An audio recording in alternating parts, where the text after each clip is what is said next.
Capítulo 21. O capitão da Tankadere se arrisca a perder uma recompensa de 200 libras. Era uma expedição temerária, aquela travessia de 800 milhas numa embarcação de 20 toneladas, principalmente àquela época do ano. Os mares da China, expostos a terríveis ventanias, costumam dar trabalho, principalmente durante os equinócios. E ainda estavam nos primeiros dias de novembro. Para o capitão, que era pago por dia, naturalmente seria vantajoso transportar seus passageiros até Yokohama. Por outro lado, seria muita imprudência de sua parte tentar a travessia naquelas condições, já constituindo um ato de audácia, quando não inconsequência, subir até Xangai. Mas John Bunsby tinha confiança em seu Tankadere, que se alçava na onda como uma gaivota, e talvez não estivesse errado.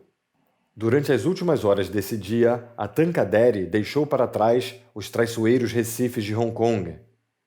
E em todas as situações, mais rente ao vento ou com vento de popa, comportou-se admiravelmente. "Não preciso lhe recomendar, capitão", disse Phileas Fogg, no momento em que a escuna desafiava o mar aberto, "que navegue a todo plano." "Pode confiar em mim, Vossa Excelência", respondeu John Bunsby. "Em matéria de velame, usamos tudo o que o vento permite usar. Nossos gafetopes não acrescentariam nada e só serviriam para atrapalhar o rendimento da embarcação." "É a sua especialidade, mestre. Confio no senhor." Phileas Fogg, espigado, com as pernas abertas, firme como um marinheiro, observava impassível o mar encapelado. A moça, sentada na proa, extasiava-se diante do oceano, já escurecido pelo crepúsculo, que ela desafiava numa frágil embarcação. Acima de sua cabeça enfunavam-se as velas brancas que a carregavam pelo espaço, feito asas imensas. A escuna, soerguida pelo vento, parecia voar. Anoiteceu. A lua entrava no seu primeiro quarto e o tênue luar estava prestes a se extinguir nas brumas do horizonte. Algumas nuvens, surgidas no quadrante leste, já invadiam parte do céu. O capitão acionara os sinalizadores. Precaução indispensável a ser tomada naqueles mares tão navegados junto à costa. Não eram raros os abalroamentos entre navios, e com a velocidade que desenvolvia, a escuna teria rachado no caso de uma colisão. Fix ensimesmava-se na proa da galeota. Sabedor do temperamento lacônico de Fogg, procurava isolar-se. Aliás, repugnava-lhe dirigir a palavra àquele homem, cujos favores aceitava. Pensava também no futuro. Parecia-lhe certo que Mr. Fogg não se demoraria em Yokohama, que tomaria imediatamente o navio de São Francisco, a fim de alcançar os Estados Unidos da América, cuja vasta extensão territorial lhe garantiria impunidade e segurança. Julgava o plano de Phileas Fogg de uma simplicidade cristalina. Em vez de embarcar na Inglaterra com destino aos Estados Unidos, como um patife vulgar, aquele Fogg escolhera a rota mais longa e atravessara 3/4 do globo para aportar com maior segurança no continente americano, onde, após despistar a polícia, comeria tranquilamente 1 milhão do banco. Porém, uma vez em terras da União, o que faria Fix? Abandonaria aquele homem? Não, 100 vezes não. Até se ver de posse do mandado de extradição, não lhe largaria do pé. Era seu dever e o cumpriria até o fim. Seja como for, uma coisa o favorecia. Passepartout não estava mais junto ao patrão. E, sobretudo, após as confidências de Fix, era importante que patrão e criado não se vissem mais. Phileas Fogg, por sua vez, tampouco deixava de pensar em seu criado, tão estranhamente eclipsado. Pensando bem, não lhe pareceu impossível que, em consequência de um mal-entendido, o pobre rapaz tivesse embarcado no Carnatic na última hora. Era esta também a opinião de Mrs. Alda, que sentia muita falta daquele honesto servidor a quem tanto devia. Era, portanto, factível reencontrarem-no em Yokohama, coisa fácil de saber se o Carnatic o tivesse transportado para lá. Por volta das 10 horas, o vento esfriou. Talvez fosse prudente risar as velas, mas, Após analisar o aspecto do céu, o capitão deixou o velame tal como estava. Aliás, a Tancadere comportava-se admiravelmente a pano, possuindo um grande calado e, em caso de borrasca, estava tudo preparado para salvaguardar a escuna. À meia-noite, Phileas Fogg e Mrs. Alda desceram para o camarote. Fix os precedera e estava deitado num dos beliches. Quanto ao capitão e seus homens, passaram a noite inteira no convés. No dia seguinte, 8 de novembro, ao raiar do dia, a escuna fizera mais de 100 milhas. A barquilha, lançada com frequência, indicava uma velocidade média entre 8 e 9 milhas. A embarcação avançava a todo pano e velocidade. Se o vento se mantivesse naquelas condições, estavam bem servidos. A Tancadere, durante todo esse dia, não se afastou muito da costa, cujas correntes lhe eram favoráveis. Durante breves estiagens, o litoral, bastante acidentado, surgia a bom bordo a 5.000 milhas de distância. O vento proveniente da costa alisava o mar, circunstância auspiciosa para a escuna, pois embarcações de pequena tonelagem sofrem com o mar encapelado, que quebra sua velocidade e as mata, para empregar a expressão marítima. Por volta do meio-dia, o vento amainou um pouco e rodou para sudeste. O capitão mandou instalar os gafetops, porém, ao cabo de 2 horas, teve que recolhê-las, pois o vento esfriara novamente. Mr. Fogg e a jovem, por sortes imunes ao enjoo, comeram com apetite as conservas e bolachas de bordo.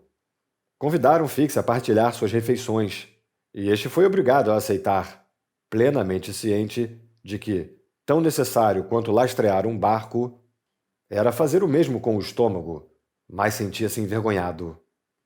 Viajar às custas daquele homem, comer sua comida.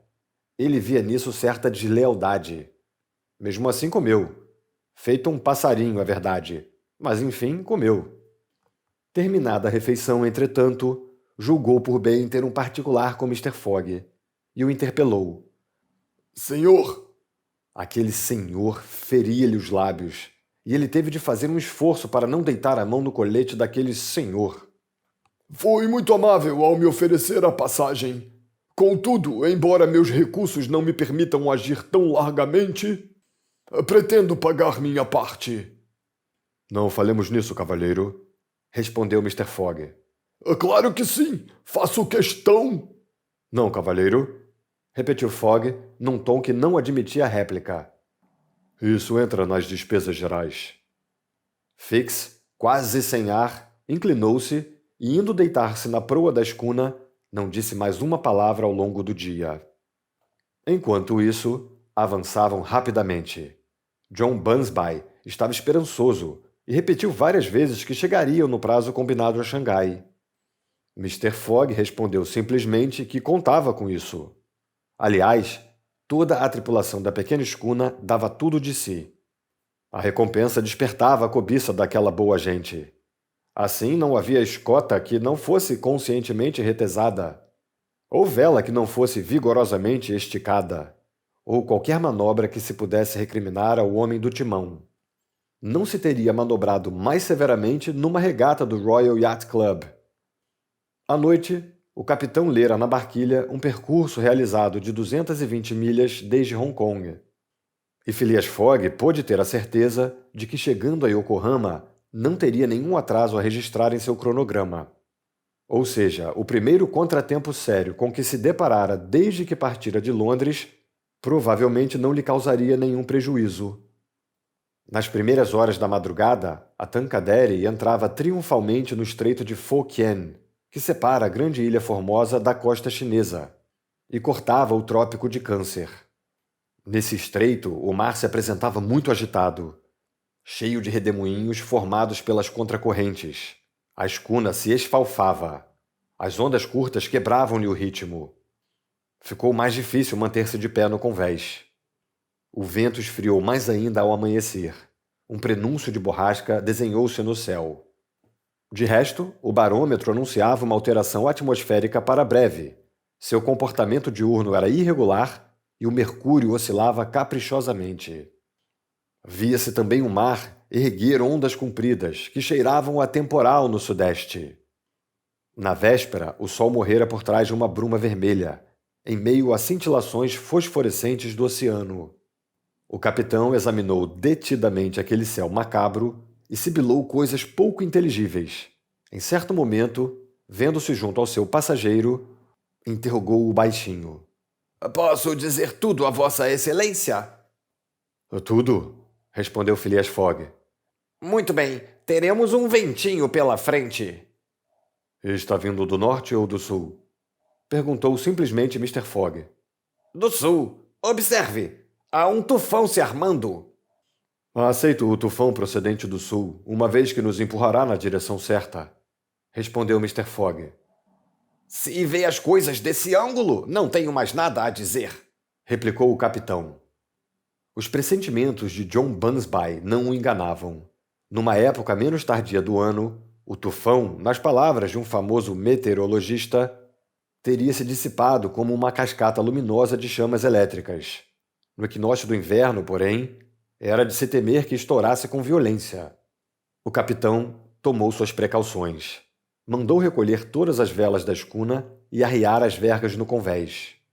Os mastros de gafetope foram descidos, o esporão retirado, as escotilhas cuidadosamente fechadas. Nenhuma gota d'água podia, assim, penetrar no casco da embarcação. Uma única vela triangular, uma bujarrona para tempestades, foi içada à guisa de traquete de maneira a manter a escuna com o vento na popa. E aguardaram. John Bunsby ordenou que os passageiros descessem para o camarote, mas, num espaço exíguo, privado de ar e sacudido pelas ondas, aquele confinamento seria um suplício. Nem Mr. Fogg, nem Mrs. Alda, nem o próprio Fix aceitaram deixar o convés. Por volta das 8 horas, a tempestade de chuva e ventania golpeou a embarcação. Usando apenas seu pedacinho de pano, a Tankadere foi carregada feita uma pluma por um vento indescritível. Comparar sua velocidade com a velocidade quádrupla de uma locomotiva lançada a todo vapor seria ficar aquém da verdade. Durante o dia inteiro, a embarcação navegou assim para o norte, carregada pelas vagas monstruosas, felizmente avançando a uma velocidade igual à delas.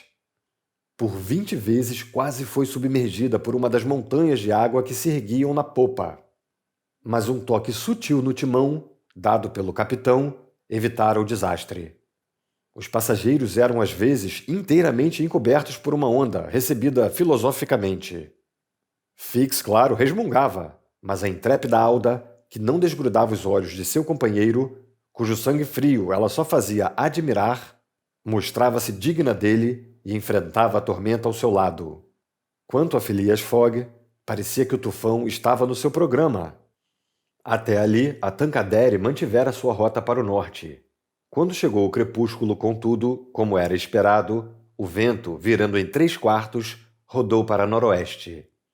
A escuna, então, dando o flanco para as ondas, jogou terrivelmente. O mar a golpeava com uma violência assustadora, ameaçando sua solidez estrutural.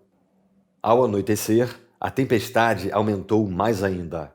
Vendo a escuridão se espalhar, e junto com a escuridão a piora da tempestade, John Bunsby deu sinais de grande preocupação. Pensou se não seria hora de lançar ferros e conversou com sua tripulação.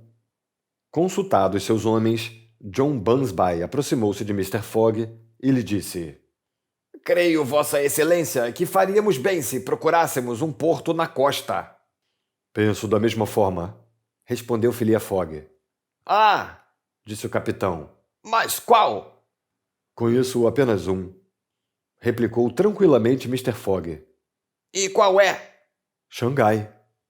O capitão demorou um pouco para captar o sentido daquela resposta, o que ela encerrava de obstinação e tenacidade. Então exclamou: Claro que sim! Vossa Excelência tem toda a razão! Para Xangai! E o leme da Tankadere foi imperturbavelmente mantido rumo a norte. Noite realmente terrível. Foi um milagre a pequena escuna não ter virado. 2 vezes esteve prestes a isso, e se os cabos não fossem resistentes, tudo teria voado a bordo. Mrs. Alda estava esgotada, mas não emitiu uma queixa. Mais de uma vez Mr. Fogg viu-se obrigado a correr para protegê-la da violência das ondas. Amanheceu. A tempestade não dava trégua. No entanto, o vento virara para sudeste. Era uma alteração bem-vinda. E a Tankadere voltou a rasgar o mar encapelado, cujas ondas se chocavam então com as provocadas pela nova zona de vento. O resultado era uma verdadeira pororoca que teria pulverizado qualquer embarcação menos solidamente construída. De quando em quando avistavam a costa através de uma fresta na bruma, mas nenhum outro barco à vista. A Tankadere era a única a desafiar aquele mar. Ao meio-dia surgiram alguns sinais de calmaria, que se acentuaram ao pôr do sol. A curta duração da tempestade era efeito da sua própria violência. Os passageiros, alquebrados, puderam comer e repousar um pouco. A noite foi relativamente tranquila. O capitão mandou restabelecer suas velas nos primeiros rises. A escuna ganhou velocidade. No dia seguinte, 11, ao alvorecer, feito o reconhecimento da costa, John Bunsby pôde afirmar que estavam a menos de 100 milhas de Xangai. 100 milhas! E tinham apenas um dia para vencê-las. Era precisamente naquela noite que Mr. Fogg devia chegar a Xangai, se não quisesse perder a partida do navio de Yokohama. Sem aquela tempestade, que lhe roubara algumas horas, estaria a 30 milhas do porto. O vento amainava perceptivelmente, mas, por sorte, o mar também caía. A escuna cobriu-se de pano. Gafetopes, velas de estai, contrabujarrona, tudo se abriu. O mar espumava sob o castelo da proa. Ao meio-dia, a Tankadere estava a menos de 45 milhas de Xangai. Ainda lhes restavam 6 horas para alcançar o porto antes da partida do navio de Yokohama. A ansiedade era grande a bordo. Queriam chegar a todo custo. Todos, claro, à exceção de Phileas Fogg, sentiam um coração rufar de impaciência. A pequena escuna precisava se manter a uma média de 9 milhas por hora e o vento continuava a arrefecer. Era uma brisa irregular, lufadas caprichosas procedentes da costa.